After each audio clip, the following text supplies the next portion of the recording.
One day, Edward the Blue Engine was late to collect his passenger train that was waiting at Vickerstown Station. 98462 was there, and he was quick to criticize. "Hello there, old iron," he smirked. "It's so good to see you." He cackled. Edward was very tired. He was running late, and it took a long time for him to wake up. He was not in the mood for 98462's rudeness.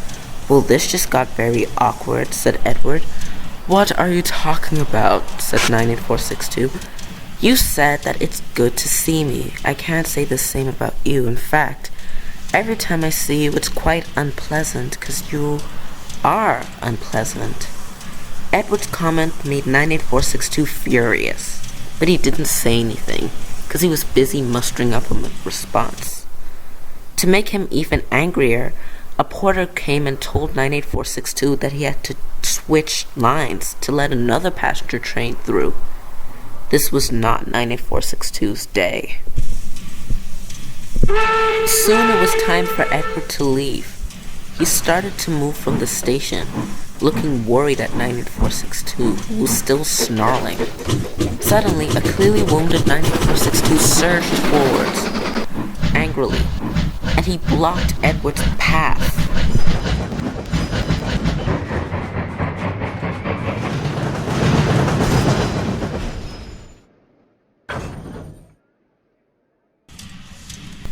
"Let me through," demanded Edward. Replied 98462. "I'm not moving." But suddenly he changed his mind when the Fat Controller came and insisted that he moved.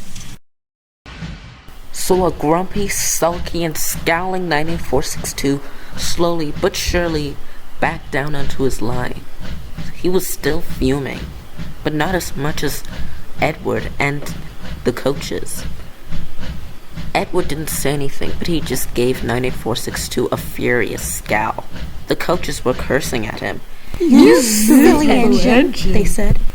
"You're going to make us the passengers and the kindest engine we know, Edward late. All because you have anger issues." "Bah, shut up," 98462 said. "Ugh," grunted Edward as he puffed away.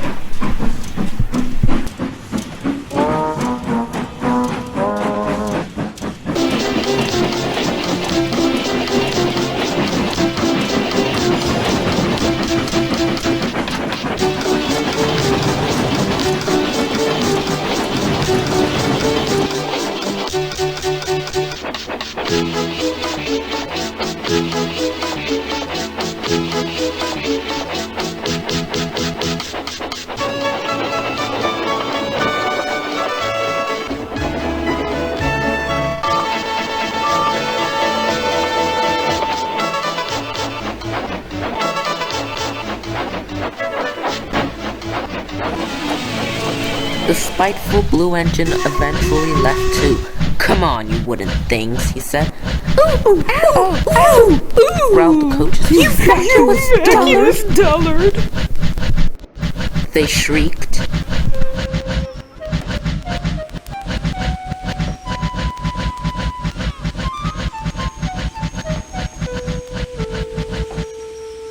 The next day, Sir Topham Hatt told 98462 exactly what he thought. "Well, 98462, he said, "I can't say I'm shocked with this behavior, because you've been nothing but a moody mess since you arrived at this railway. But I've just about had enough of your rudeness. Everywhere you go, all of the engines keep complaining that you're sly, shallow, self-centered, and shady. Not to mention your hot temper. I think all the work on the main line is finally getting to you. So I will be shipping you off to a branch line. The Wellsworth and Suttery branch line, to be more specific. Those old-timers will have a great time running up your back and sliding down your front," laughed the Fat Controller. He turned sternly away, leaving 98462 to bite his tongue from yelling at the Fat Controller. He left with a brake van. No one came to see him off because they were too busy. but he didn't care. He soon arrived at Wellsworth Station, where the Wellsworth and Sudbury engines lived. He pulled up to the siding where the Wellsworth and Sudbury engines were waiting for him. The 4 Wellsworth and Sudbury tank engines scowled at the blue engine. They were aware of the situation and who the blue engine was, as they heard stories about him from Eagle and Edward. The stories didn't really portray him as a friendly and hard-working engine. In fact, it portrayed him as quite the opposite.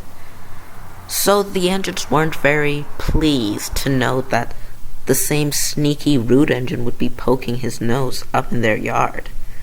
98462 didn't know that they knew who he was, so he started off in his usual condescending tone. "Hello," he said. "My name is—" "Cut the crap, would you?" snapped Adam. "How dare you poke your nose in our yard and act like you're such a good guy?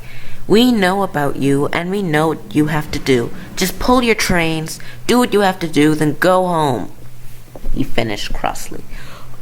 "And put the brake van in the siding, and go head off to your first train of the day, would you?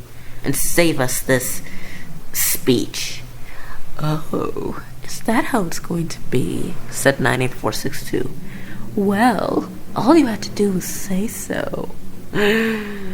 "Where's my train?" he said, as he puffed away smirking.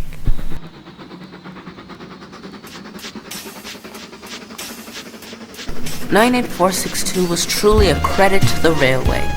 He did his passenger trains on time. He was faster than most of the engines on Sodor, not to mention stronger. But his attitude did not change one bit. Every time he saw a little engine pulling a small rank of coaches, he would be sure to laugh or mock them. "You can't pull as much as me," he would say to them, after blowing off steam or telling them that they were a disgrace to their class. Soon it was nighttime. All of the engines were asleep. Well, not really, since, the engines that were running the line weren't asleep. "I can't believe that 1, 2, 3, 4, 5, said Colin. "He said that I was an impertinent tank engine because I slowed down at a danger sign that literally said slow down. He's such a stupid engine." "It's not just you, buddy," chimed in Adam. "He was rude to all of us. He called me an Adam's apple, then asked me why I wasn't painted red. But then when I got angry, he said, 'Oh, there's the red. Now you look like a real apple,' then puffed away laughing like a maniac." "He needs to go," said Lily, "because when he saw a lady, he said that she was stupid because her funnel looks like a crown, and he was the only thing of royalty on this side of the railway."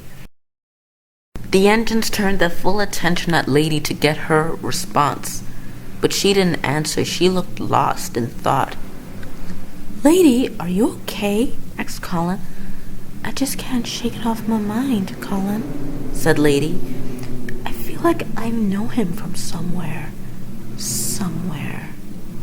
I just can't put my mind on it. I feel like there was an engine that either looked like him or was him that came to this railway a long time ago, when I was the station pilot." "Do you think it could be 7, 8, 9, 10? replied Colin. "Maybe, but I have to be sure before I make any assumptions. And I might need your help." What can we do?" asked the other engines. "I'll whisper to you to make sure no one knows about it. So," Lady whispered a plan to the other engines. "We'll do it tomorrow.